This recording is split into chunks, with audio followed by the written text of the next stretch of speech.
Bueno, gracias a todos por venir. Me presento, yo soy Carolina Samsing, soy chilena, pero vivo en Boston. Soy la directora de marketing de HubSpot. Y ahora la gracia de tener, es cierto, este buyer persona más o menos definido, que de hecho nosotros acabamos de terminar nuestro proceso de redefinir nuestro buyer persona para Latinoamérica, que era, claramente ustedes podrán saber, muy distinto al que tenemos en Estados Unidos. Y justamente lo hicimos porque queríamos optimizar nuestro contenido, nuestra estrategia de contenido para Latinoamérica. Queríamos poder ser mucho más relevantes para el mercado latinoamericano, queríamos ser mucho más relevantes incluso para distintos países dentro de Latinoamérica que además son distintos. Queríamos ser más relevantes para los distintos tipos de empresas, para los distintos tipos de personas que están dentro de las empresas, y así podíamos armar, cierto, nuestro contenido inbound según este recorrido del comprador. ¿Y por qué es tan importante el contenido en el inbound marketing?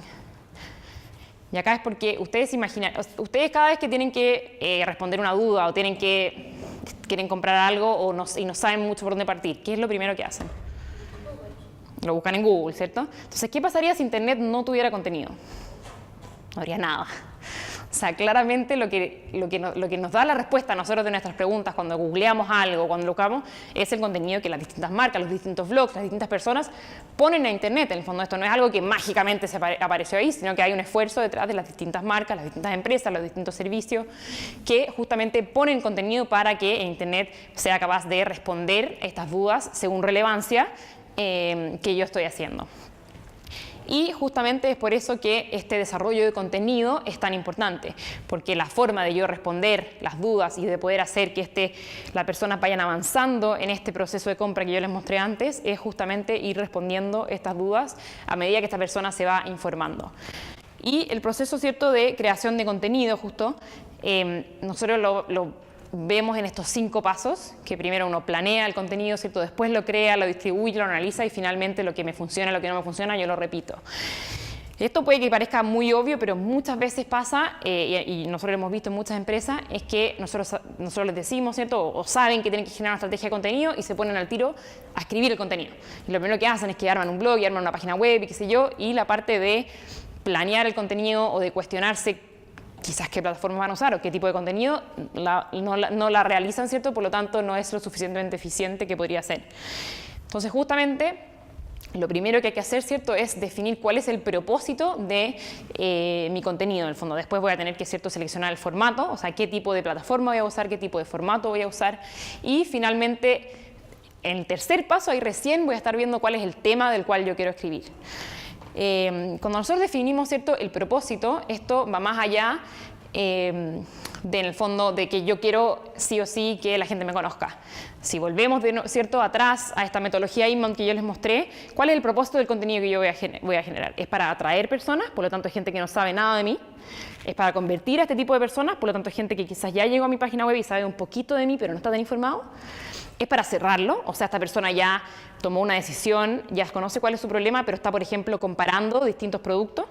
Entonces, si ustedes se fijan, el tipo de información que ustedes como compradores, por ejemplo, necesitarían en esas distintas etapas es muy distinto. O sea, en la primera etapa yo le voy a entregar algo, ¿cierto?, más general, para que la persona entienda de lo que yo estoy hablando. Cuando yo ya lo quiero convertir, yo le voy a entregar algo a cambio, ¿cierto?, que a esta persona le den ganas después de volver quizás, o de mandarme algún correo, o de contactarme.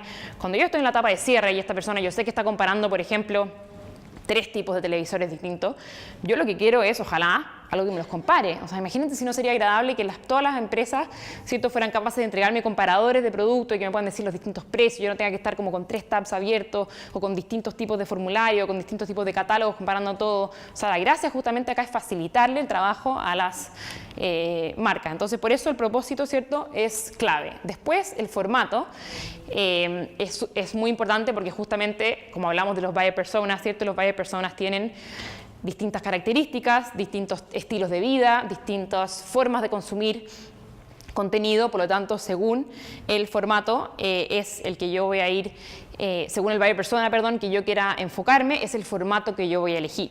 Y es justamente cuál va a ser el mejor formato, el que entregue, ¿cierto?, el valor percibido. O sea, yo quiero hacer, por ejemplo, un ebook en HTML y que la gente lo pueda leer, o voy a hacer un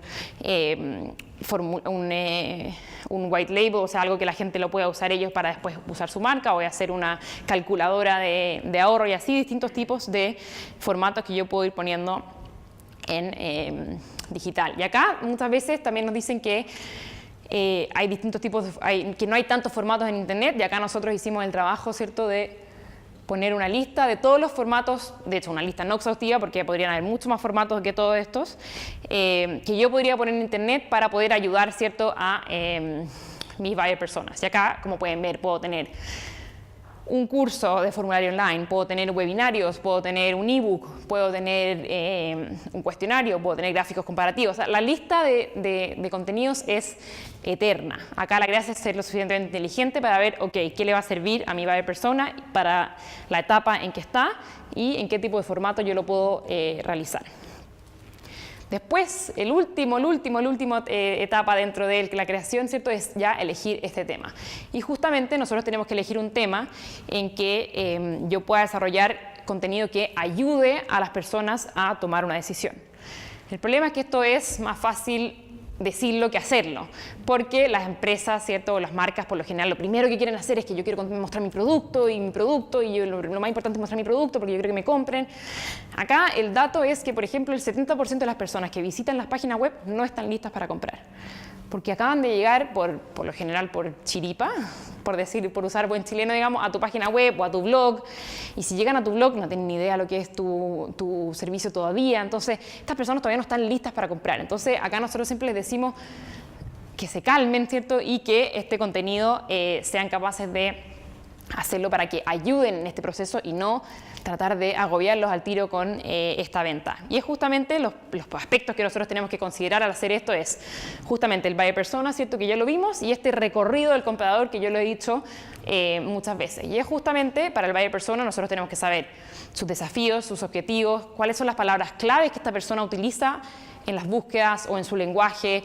Yo tengo que saber si es que la persona cuando está buscando un tipo de servicio que yo ofrezco usa qué tipo de palabras exactas está usando, ¿cierto?, si usa más esta palabra o esta otra, cómo se refieren a mis productos, y finalmente también sus debilidades para poder entendiendo si es que yo tengo un producto que yo le quiero resolver, ¿cierto?, una debilidad a esa persona, tengo que ser capaz de mostrarla. Y este es el recorrido, ¿cierto?, de este comprador, y es justamente lo que yo les comentaba antes, una manera simplificada un poco de ver esta metodología que yo les mostré. Piensen en cuando ustedes, ¿cierto?, están buscando comprar algo. Ustedes al principio como que se dan cuenta, ¿cierto?, que tienen un problema, ¿cierto?, lo están buscando. Entonces, si lo vemos con un ejemplo, por ejemplo, vamos a ver a Tecnología Tamara, que ella es la directora de marketing de mi empresa de Roundabout Technology, que yo les había mostrado antes. Entonces ella está en la etapa de reconocimiento, cuando ella recién se empieza a dar cuenta de que tiene un problema. Entonces ella se empieza a dar cuenta que su empresa está creciendo tanto y se está actualizando tanto que resulta que tienen muchos equipos, ¿cierto?, dentro de su empresa que están obsoletos. Después, ¿cierto?, ella justamente se da cuenta de que tiene un problema, ¿cierto?, que lo tiene que resolver y que debería haber una oportunidad en el mercado que le pueda resolver su problema. Entonces ella aquí dice, ok, necesito un poquito más de información para saber qué hago con esta pila de computadores que yo tengo que botar a la basura, reciclar o hacer algo. Esa es su primera etapa, ¿cierto? Cuando ya está en una etapa de consideración, ella ya hizo un poquito de búsqueda, se dio cuenta de algunas alternativas que habían, entonces se dio cuenta que la municipalidad, por ejemplo, se puede llevar estos equipos, ¿cierto? Yo les puedo pagar a ellos para que lo hagan, o se lo puedo pagar a una empresa también para que lo haga, pero se da cuenta que es súper caro hacerlo. Entonces ella por lo menos ya sabe que se tiene que deshacer, ¿cierto?, de estos computadores, le tiene que pagar a alguien para que lo haga. Hay algunos tipos de servicios allá afuera, pero todavía yo necesito un poquito más de ver cuál es el método disponible que para mí me permita, ¿cierto?, tener una solución sustentable en el tiempo, que yo no tenga que pagar una millonada, ¿cierto?, porque probablemente cada 2 años voy a necesitar hacer algo así. Y finalmente, cuando ya está en la etapa de decisión, ella ya se dio cuenta, ¿cierto?, que este reciclaje tradicional para ella es muy caro, que el tipo de servicios que ella necesita es algo distinto, porque justamente esta parte de reciclar tecnología es algo bastante nuevo, entonces como que el tradicional para ella no le sirve, y justamente acá ya ella define una estrategia o un método para obtener una solución. Y finalmente, ella acá lo que necesita, ¿cierto?, de parte de nosotros o la empresa, es que necesita entregarle esa información, necesita decirle que efectivamente hay una alternativa que es más barata, que le va a ser sustentable y que ella la podría utilizar según el tiempo que ella necesite. Y acá es justamente cuando ella se toma la decisión final para poder trabajar con esta empresa. Pero si ustedes se fijan, en toda esta etapa muchas veces todavía no hay un contacto con la empresa misma. O sea, esta persona se está informando por su cuenta de muchos tipos de cosas que yo necesito antes siquiera de haber hablado con una persona. Entonces, por eso primero partimos, ¿cierto?, las personas a identificar cuáles son los problemas que yo tengo. Yo me doy cuenta que tengo un problema que lo tengo que solucionar. Después yo veo las posibles alternativas que hay, todo esto todavía sin haber hablado con nadie de la empresa. Y acá recién, en estas como entre la etapa de consideración y la etapa de decisión, yo aquí empiezo a tener un poquito más de contacto directo con la empresa. Pero yo no me puedo perder como empresa todas las oportunidades que tengo antes, ¿cierto?, de ser capaz de entregarle información relevante y útil para que esta persona justamente vaya avanzando en este proceso y me vaya considerando a mí como empresa, como marca, dentro de sus etapas de decisiones. Una vez, ¿cierto?, que ya tenemos planeado este contenido, lo tengo que crear. Acá voy a entrar, ¿cierto?, a crear este contenido que me va a permitir que estas personas vayan avanzando en este proceso. Las buenas prácticas, ¿cierto?, de crear un contenido son que, primero, yo tengo que agarrar, ¿cierto?, este recorrido del comprador y tengo que ir asignando distintos tipos de contenido según el objetivo que yo tengo en este recorrido del comprador.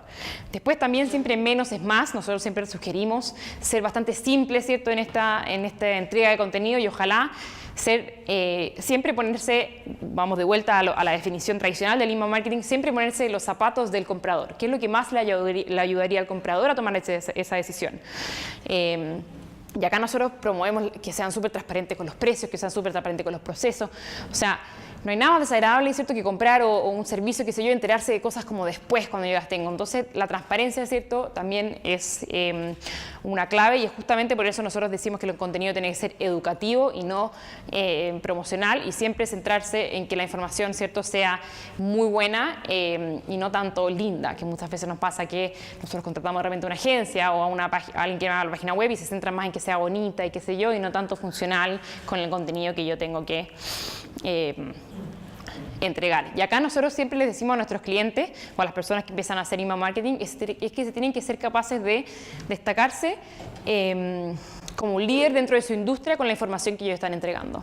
Nosotros, y acá no lo hagan ahora, digamos, porque me están escuchando, pero yo los desafío que después de que termine esta charla busquen en Google algo relacionado con inbound marketing y yo les aseguro, acá espero que no me salga el tiro por la culata, pero les aseguro que HubSpot va a salir dentro de la primera página de búsqueda de todas formas. Y eso porque justamente HubSpot no solamente somos una empresa de software, sino que además nos hemos posicionado como un líder en la industria de marketing en temas de inbound marketing. Y eso es lo que nosotros en el fondo promovemos, a que las empresas lo pueden hacer porque tienen la información y lo deberían hacer para poder ayudar, ¿cierto?, a sus personas, a sus potenciales clientes. Acá hay un ejemplo de cómo nosotros, por lo general, en la medida que cuando tenemos que hacer un contenido, nosotros decimos, ok, tenemos que responder todas estas preguntas antes de partir haciendo este contenido. Entonces, ¿cuáles son estas cosas que nosotros deberíamos tener? Deberíamos saber cuál es el buyer persona que yo le estoy hablando. Tenemos que saber cuál es la etapa del recorrido del comprador en que yo estoy posicionando este contenido. Tengo que saber qué detalles que están tratando de responder, cuál es este formato de contenido, cuál es el tema que yo voy a utilizar, un título más o menos del que yo tengo que ponerle y cuál va a ser como el esquema o la estructura general. Nosotros, de hecho, internamente en HubSpot, una vez que tenemos respondido esto, ahí recién nos ponemos a escribir o armar o codificar o armar el contenido que nosotros queremos, porque la única forma de hacerlo eficiente y de tener menos contenido pero más enfocado es siendo capaz de responder estas dudas antes de ponernos a escribir, ¿cierto? Y después acá ya llegamos a la etapa de distribuir este contenido. Una vez que ya lo hemos creado, ¿cierto?, nosotros tenemos que distribuirlo, cosa que las personas lleguen de forma orgánica a este contenido.